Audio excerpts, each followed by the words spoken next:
Carlos deja en el Plan Pinedo. El Plan Pinedo es el primer esfuerzo que hacen las élites argentinas del siglo XX por tomar al Estado como instrumento para resolver el desorden económico y social que ellos mismos habían provocado.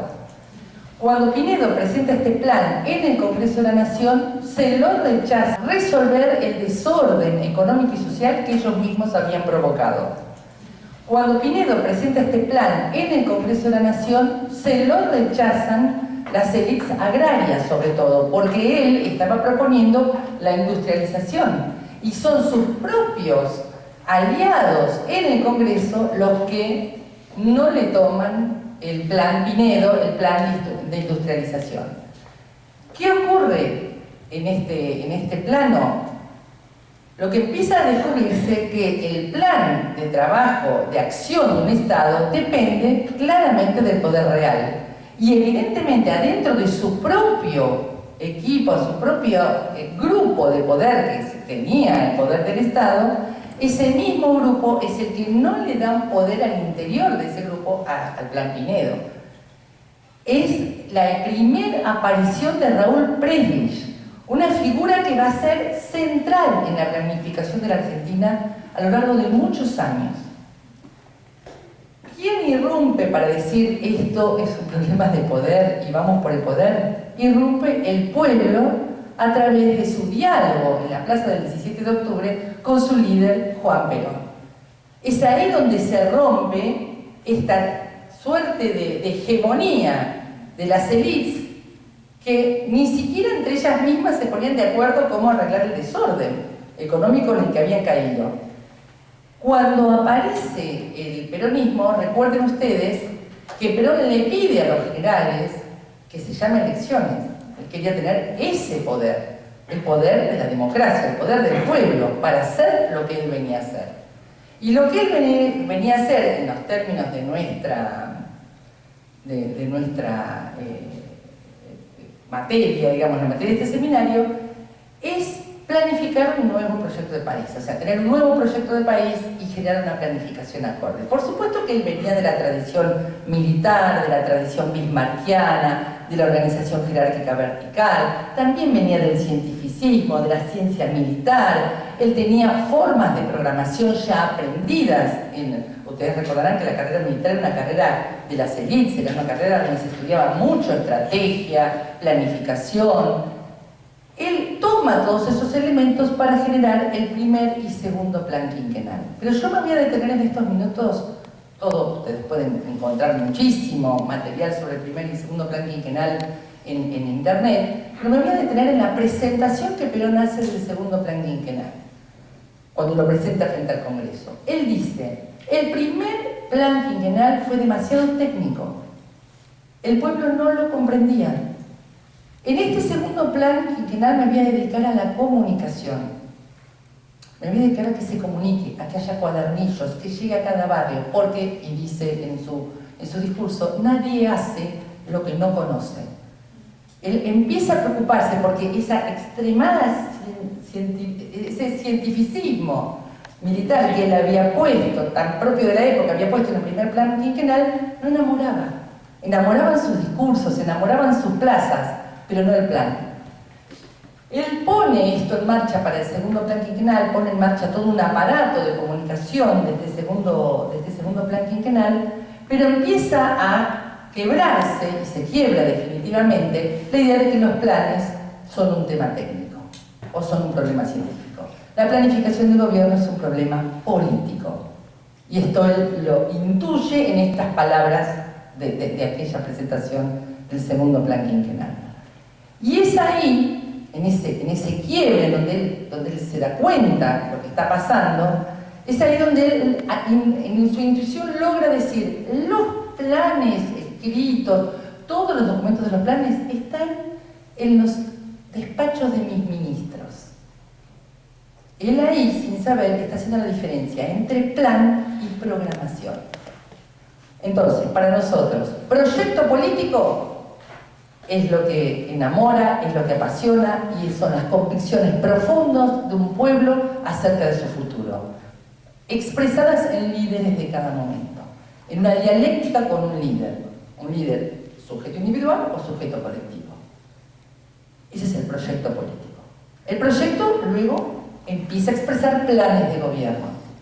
Esos planes de gobierno tienen todavía una profunda cuota política en su confección, en su elaboración.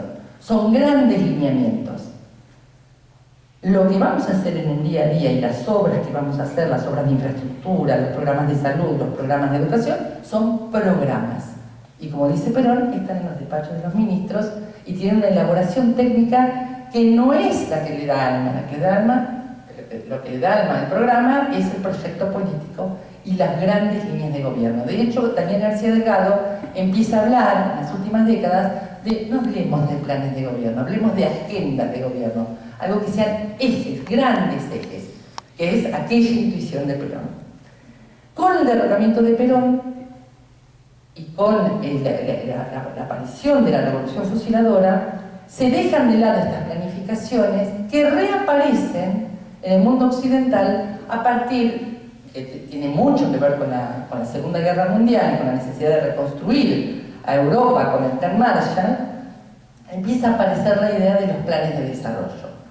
O sea, parecía que los planes no iban a estar nunca más. Habían aparecido los planes quinquenales de la Unión Soviética, los planes quinquenales después aparecen con la Revolución Cubana, pero era como del mundo soviético, del mundo marxista, el tema de los planes.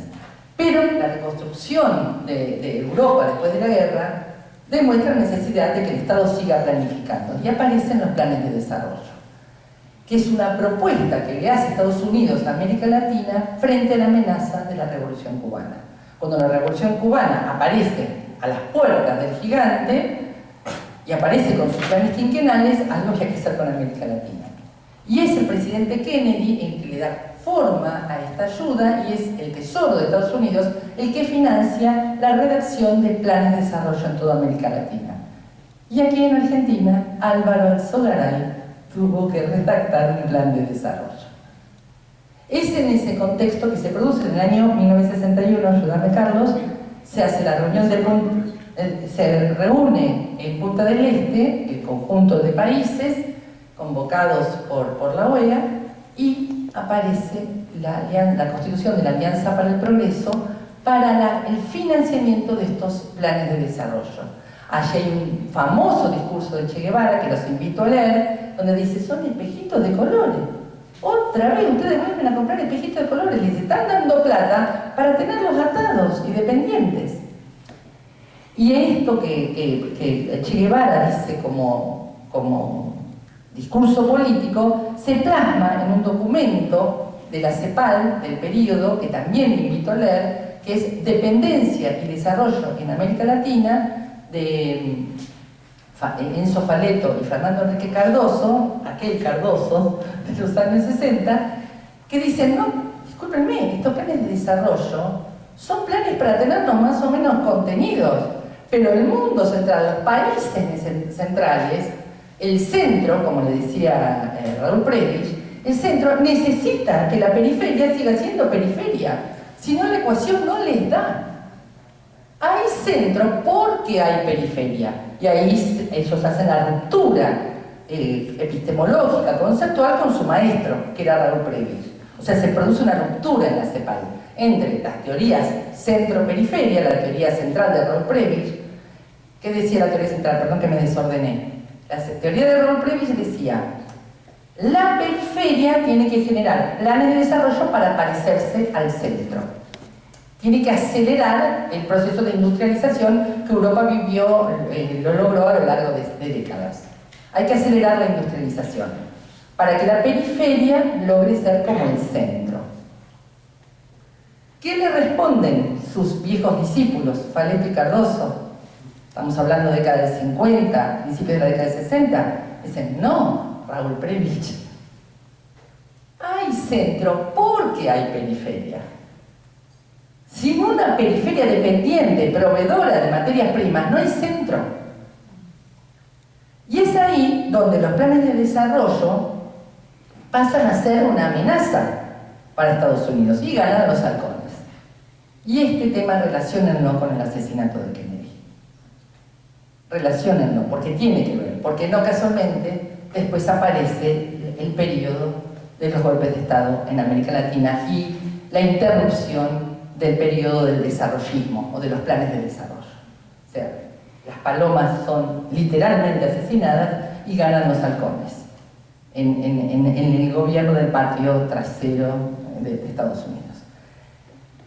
Cuando hay una suerte de primavera, el gobierno de Salvador Allende, el regreso de Perón, el tercer plan del peronismo, el Plan Trienal de Reconstrucción y Liberación Nacional, en el periodo 1974-1977, que por supuesto es interrumpido. Pero es muy interesante porque es un periodo de mucha creatividad, es una suerte de primavera del peronismo, no solo por la militancia juvenil, no solo porque los jóvenes estudiantes retoman el proyecto político de sus padres, son los estudiantes universitarios hijos de los trabajadores promovidos por Perón, no solo que ellos militan las ideas de sus padres, las renuevan, también estimulados por el mayo francés, por el hipismo, por todo lo que estaba proliferando en el periodo, sino que además hay en el gabinete de Perón espacios donde se atreven a soñar.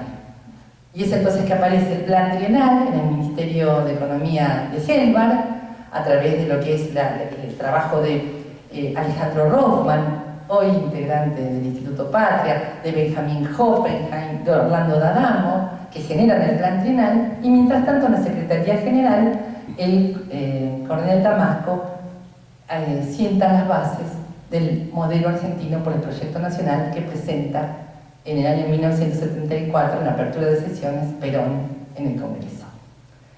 ¿Qué me dice en alguna entrevista Benjamin Hoppenheim? Mientras nosotros soñábamos el plan trienal, ¿no? El plan de desarrollo, donde se unen los equipos desarrollistas que habían quedado en el Estado argentino con las ideas del peronismo, mientras nosotros discutíamos ese plan, mientras se escribía el modelo argentino por el Proyecto Nacional y mientras nos peleábamos con Damasco a ver si el plan lo presentaba Helmar o lo presentaba Damasco, junto con un Perón envejecido que no lograba resolver estas disputas adentro del gabinete, el que tenía la botonera del Estado y del presupuesto se llamaba José López Rega. Y era él el que iba pergreñando un poder que le abre las puertas a un liberalismo que de la mano de Sin y de otros personajes llega, junto con Celestino Rodrigo, al Ministerio de Economía con la muerte de Perón. Entonces, la llegada del liberalismo, la llegada de las élites al control de la economía argentina es previa al golpe de Estado, y el golpe de Estado lo que hace es terminar de consumarla. La recuperación democrática, bueno, todo esto que les conté, así como muy rápido, está detallado, está contado con anécdotas, con entrevistas a estos protagonistas, está contado en uno de los documentos de la clase, en los documentos que están en la clase de mi autoría. Lo comento porque el Plan Trienal de Reconstrucción Nacional, de Liberación y Reconstrucción Nacional, es un documento muy poco visitado. Los invito a conocer y a conocer a sus protagonistas. Algunos todavía hoy entre nosotros, Carlos Leiva, Alejandro Rothman, y vale la pena porque fue un periodo de enorme producción intelectual, teórica y de praxis política y de gobierno del peronismo. Un periodo muy breve, pero muy intenso. Luego de la dictadura, no voy a hablar de la dictadura porque todos la conocemos y muchos la hemos vivido, la primavera democrática intenta retomar el sendero de los planes de desarrollo, pero ya no eran planes de época. Ya no eran planes de época, sabemos lo que pasó con la hiperinflación, y el liberalismo termina su tarea con el menemato y con el gobierno de la Alianza. La reforma laboral, la quita de derechos de los trabajadores y por supuesto la privatización de las empresas estatales en nombre de que eran muy burocráticas, de que eran muy lentas, lo cual era cierto y había mucho que reformar. Con esa excusa se penetra el proyecto liberal al Estado argentino con las grandes reformas. Que también es un plan, me dice, un plan que no se escribe, que no se llama plan y que es muy eficaz y que son además muy inteligentes porque lo hicieron ley, ¿no? Las leyes de reforma del Estado, las leyes Dromi, logran una privatización en tiempo récord y se termina con las reformas laborales, el proyecto, el plan termina de expresarse en el gobierno de la Alianza. ¿Cuál es el enorme aporte que hacen los gobiernos de Néstor y Cristina? Y con esto dejo, esto lo vamos a ver después, es tomar, quizás sin saberlo, las ideas que ya estaba plasmando en sus escritos Carlos Matos, cuando dice, miren, las planificaciones tienen que ser situadas en cada momento histórico y en cada lugar. No podemos hacer planes libros, no podemos hacer planes científicos racionales, hay que dialogar con la realidad. Cada día es el día 1 del plan, el plan se escribe cada día. No voy a avanzar las ideas de Matos porque lo vamos a ver en las próximas clases, pero díganme alguien que exprese mejor esto que dice Matos que Néstor Kirchner. Cada día del gobierno de Néstor Kirchner era el día 1 para él. Él no adelantaba sus jugadas. Él iba viendo qué pasaba. Era un gran olfateador de lo que iba pasando. Él sabía que no podía decir ciertas cosas. Hay una famosa frase que dice, ¿qué querían? Que pusiera a Carlos Kuhn en el Banco Central, ¿recuerdan? Pero lo cuenta mucho después la jugada de haber puesto a Redrado en el Banco Central. No la cuenta en el momento. Néstor Kirchner, quizás nunca lo supo, fue un gran matusiano. Fue una gran expresión en el continente de la planificación estratégica y situada. Un tema que continuó Cristina, pero con la estabilización de este periodo empiezan a aparecer en nuestros ministerios planes estratégicos, y el que me interesa nombrar para cerrar es el plan agrario, el plan de la agricultura, el plan agroforestal y pesquero que lleva adelante Julián Domínguez como respuesta al conflicto del campo. Desde el recién creado o recreado Ministerio de Agricultura se pone en marcha una planificación que nace en una espera de más de 6 horas en la Federación Agraria de Entre Ríos del ministro Domínguez a De Angeli. Espera más de 6 horas a que lo atiende y a partir de ese acuerdo aparece el plan y se licúa el conflicto del campo y le permite, tanto a Néstor como a Cristina, avanzar en su programa. No quiero continuar porque de esos planes vamos a hablar después, pero me gustaría que ahora, en todo caso, vamos a cerrar esta parte de exposiciones, las completaremos con lecturas y vamos a pasar al trabajo grupal. ¿Cuál es la idea del trabajo grupal? Con las disculpas del caso por la velocidad que hemos hablado, sobre todo yo,